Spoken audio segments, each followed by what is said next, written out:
Sebenarnya impresi gue nggak banyak ya buat manga ini, karena abis baca chapter satunya yang gue pikirin cuma aneh, unik, dan menarik aja.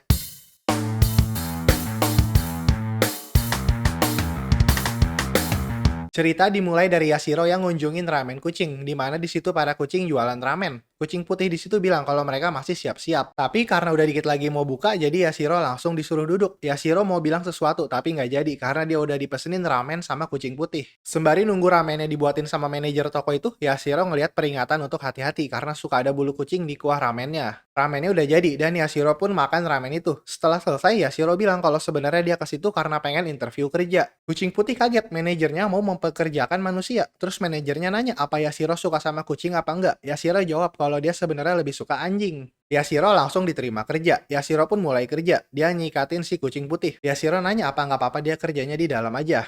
Kucing putih bilang para pengunjung bakal males kalau ngeliat ada manusia kerja di situ. Lalu kucing hitam pun datang untuk disikatin juga. Lalu datang kucing selanjutnya minta disikatin juga. Pas Yashiro lagi nyikatin tiba-tiba ada pengunjung yang marah-marah karena ada bulu kucing di ramennya. Manajer kucing itu pun bilang kalau udah ada peringatan bahwa suka ada bulu kucing di kuah ramen. Jadi alasan itu nggak bisa dipakai buat refund. Pengunjung itu langsung nelpon petugas medis buat nyuruh periksa toko ramen kucing itu.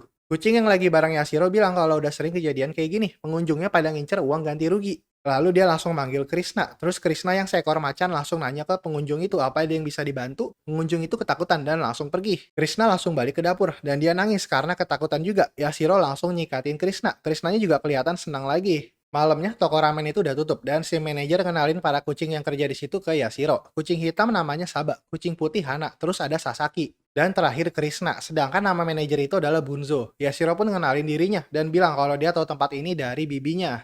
Ternyata bibinya adalah pemilik tempat ini sebelumnya. Manajer pun bilang kalau bibinya udah ngebantu banyak. Tapi Hana malah bilang kalau jadi Yashiro enak karena mau kerja aja pakai koneksi orang dalam. Terus Hana langsung ke atas. Yashiro pun disuruh datang lagi besok. Terus dia pulang. Hana ngeliatin Yashiro dari atas.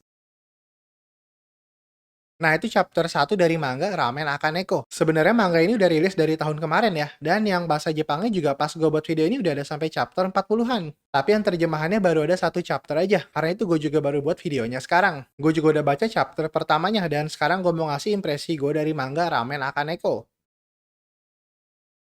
Jujur sih awalnya gue nganggap cerita ini aneh, tapi abis kelar baca chapter satunya ternyata bagus juga ya. Emang sih awalnya nggak ada penjelasan apa-apa kenapa kucingnya bisa ngomong. Tiba-tiba aja kita sebagai pembaca dikasih dunia yang dimana kucing buka restoran ramen dan bisa ngomong sama manusia dengan normal. Makanya awalnya gue ngerasa aneh, tapi semakin gue baca semakin kerasa bagus ya. Gue suka sama sifat dari para kucing itu, semuanya kerasa unik-unik. Terus jalan ceritanya juga nggak terlalu berat, tapi tetap masih menarik juga. Kalau buat karakter utamanya, si Yashiro gue belum ada komentar apa-apa ya. Soalnya dia kan kelihatan pemalu. Terus panjang chapter 1 juga lebih ke ngenalin kehidupan para kucing yang jualan ramen itu daripada mendalami karakternya Yashiro. Jadi ya gue masih pengen ngelihat Yashiro lebih banyak lagi gitu. Gue ada ngerasa sih kalau interaksi dia sama setiap kucing bakal berbeda ke depannya. Sebenarnya impresi gue nggak banyak ya buat manga ini, karena abis baca chapter satunya yang gue pikirin cuma aneh, unik, dan menarik aja. Jadi tentu aja gue pasti akan baca chapter selanjutnya. Karena gue juga masih penasaran sama dunianya. Soalnya di chapter satu kan udah dikasih tahu kalau banyak yang mandang rendah restoran ramen kucing itu. Jadi gue penasaran gitu, ke depannya dramanya kayak gimana. Tapi gue yakin sih pasti dramanya nggak bakal serius-serius. Karena dari chapter satunya kayaknya kerasanya ceritanya bakal santai, nggak terlalu berat, dan mungkin makin banyak komedinya juga. Kalau dari gambarnya, kalau gambar orang-orangnya agak jelek sih ya. Tapi karena ini kebanyakan kucing, jadinya nggak terlalu kerasa sih jeleknya. Pas gue buat video ini, emang sih yang bahasa Jepangnya udah ada sampai chapter 40-an. Karena manga ini emang udah rilis dari tahun lalu, tapi yang diterjemahinnya baru ada satu chapter aja. Gue bacanya itu di Manga Dex, tapi di situ adanya yang bahasa Inggris aja ya. Kalau yang bahasa Indonesia, pas gue buat video ini sih belum ada yang terjemahin ya. Segitu aja first read dari gue untuk manga Ramen Akaneko. Semoga kalian suka ya sama videonya. Kalau suka bisa di like dan subscribe, kalau nggak suka bisa di dislike. Oke, terima kasih udah mau nonton. Sampai ketemu di video berikutnya. Bye-bye!